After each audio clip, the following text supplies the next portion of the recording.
Welcome to Southside Garage, and today we're going to look at the VN2000. She broke down on me yesterday. We went out on a ride. It was a very hot day, 38 degrees Celsius yesterday, and went and had lunch and went back out, and the bike just didn't start. There was no battery power.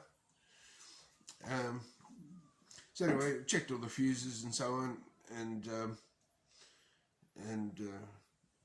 removed the seat and hooked some jumper leads onto a vehicle that was there, and it started. And as soon as I removed the leads, it stopped. So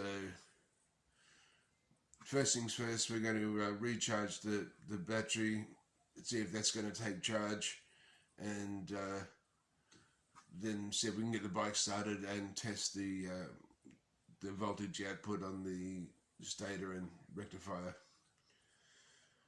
So we'll go outside and get started on that.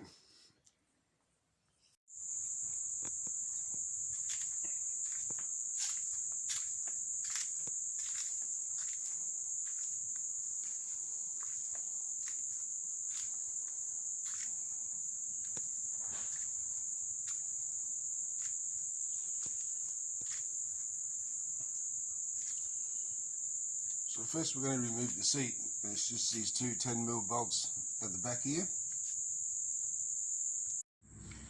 So next to be removed is the battery cover. You're going to need a Phillips head screwdriver for that. Next you're going to need a Phillips head screwdriver again for the battery terminals.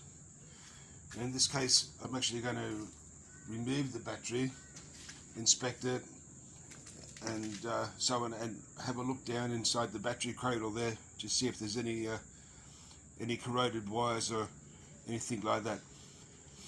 So then we'll just go ahead and put this battery on the charger, see if it takes charge, see if it tells us anything, whether it's fried or anything like that, and then we'll proceed on from there. But what's important to remember when you're diagnosing a fault with a car or a motorcycle or anything like that, start with the basics, work your way back, and test your parts. Don't just sort of make an assumption, oh well, it must be the rectifier. Go out and buy a new one and put it on and hope for the best. There are ways of probing the wires even without the engine running and so on, that'll give you an indication of whether it needs to be replaced or not. So we'll get to that a little bit further down in the video. But for now, we'll start with the battery and see where we're at. So okay, remove the battery from the bike, and before I hook it up to a charger or anything like that, I'm just testing its condition as it came out of the bike. And as you can see, like, it's right down there. It's not even 50% or anything like that. So that's quite interesting, because just to recap, you know, I rode the bike into the restaurant. There was no hint of anything going wrong. You know, when your battery starts to run down, if your charging system's not working, you'll feel it start to die and so on. But I rode it in, it was fine, stopped. So I'm quite interested in what we're going to find here. So anyway, from this point onwards now, I'm going to hook up a powerful charger to it first, just to get the battery started on its charging process, and then I'll switch over to a much lower one. So we'll just do that first. Also, there's a meter on this big charger here. When I plug it in and turn it on, you'll see how many amps the battery's drawing to charge. So the flatter it is, or whatever problem issue it may have, the higher the reading on that scale is going to be for how many amperage it's drawing. So we'll do that first, and then I'll swap over to this other one, and once we get some charge in this battery, we'll go on from there. Okay, we're swapped over to the other charger now. So when that amber light turns green, that'll indicate that this battery is charged. So we'll wait and see if that happens or whether that battery is toast. If you're looking here in the battery compartment where I removed the battery from, you see all these wires here, and that's why I removed it, just to check for that, whether there was any rubbing going on or anything like that in there with those wires or any corrosion or whatnot. But that seems okay for now. You know, the fact that the bike did start off a jump, we're not really looking into that side of things just at the moment. We're just sticking with the basics and try and find out why the battery went flat. You know, has it totally collapsed and so on, and or you know, was it a stator or a rectifier issue? So that's what we're going to work through first, and then we'll take it from there. On a further note, just so I think of it, it is possible, let's say that the rectifier failed and was putting 18 volts to the battery or something like that, which they sometimes do when they fail. It could have fried the battery. So what I'm saying is we could have two issues. We could actually have a rectifier problem, which then in turn created a battery problem. So it might not just be one thing. But, we'll just follow through the process and see what that tells us. Here's something interesting. See where the speedo needle's sitting? I wonder if it's just done that once I took the battery out. I'm pretty sure it was down on 0 this morning when I put it onto the stand. And, yeah, so that might tell us a story too. Although just checking on the battery, it's only been a short time, 10 minutes or so, and already the charge is indicating that it's charged. And I stuck the battery tester on it and it was 100%, so interesting. I guess we'll just throw that back in the bike and see if it's going to start, and have a look at where we go from there. Okay, once I hooked the battery up, the speedo needle went back down to 0. So it's interesting. I can't say that I've ever noticed that before, but anyway.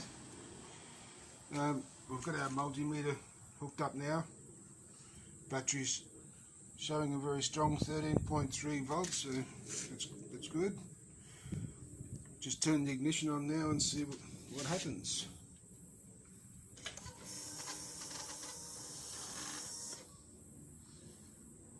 Okay, 12.9, that's good.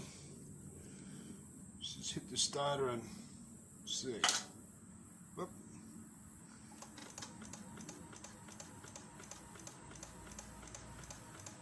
Big draw there. So, may even have a crook starter, or interesting. So just from that one push of the starter button, that's completely discharged the battery.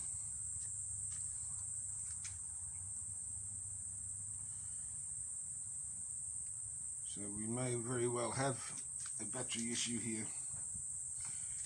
If it was the starter, I don't think it would do that.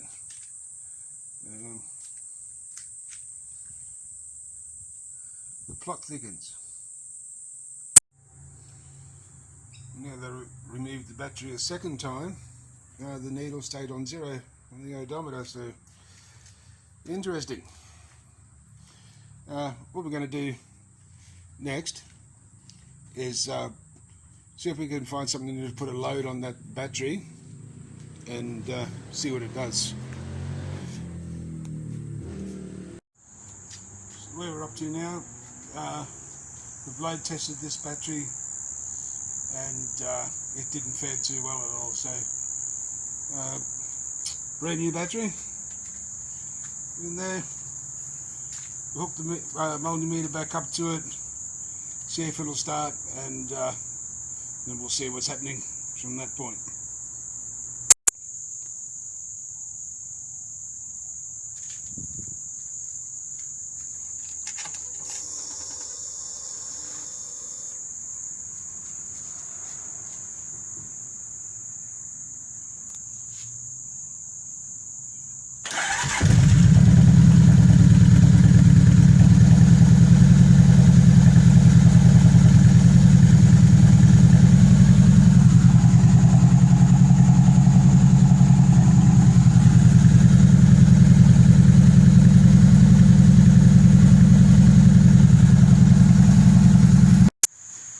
So there you have it.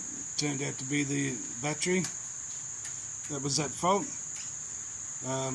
As you just saw there, the voltage was fine at rest and with the ignition on, and at startup and with the engine running. Then the voltage was up around 14, the high 14s, even as far as 15. So you can tell that the alternator and rectifier was doing its job, and everything appears to be fine. But in summary, like recapping, back to the start, initially I suspected it was a stator or a rectifier problem that had drained the battery totally, and with jumper leads you're able to start it, and once the jumper leads were removed it'd die, which would indicate it was not getting a charge rate. However, I did have in the back of my mind that it could be a collapsed battery, which was causing a disruption there, and that's what it turned out to be. So once we load tested it and saw the condition of it, there was a good chance that was what it was going to be. So anyway, everything's been checked now, as far as in the charging system and so on, and seems like we're good to go. So I hope that helps somebody. Catch us on the next one.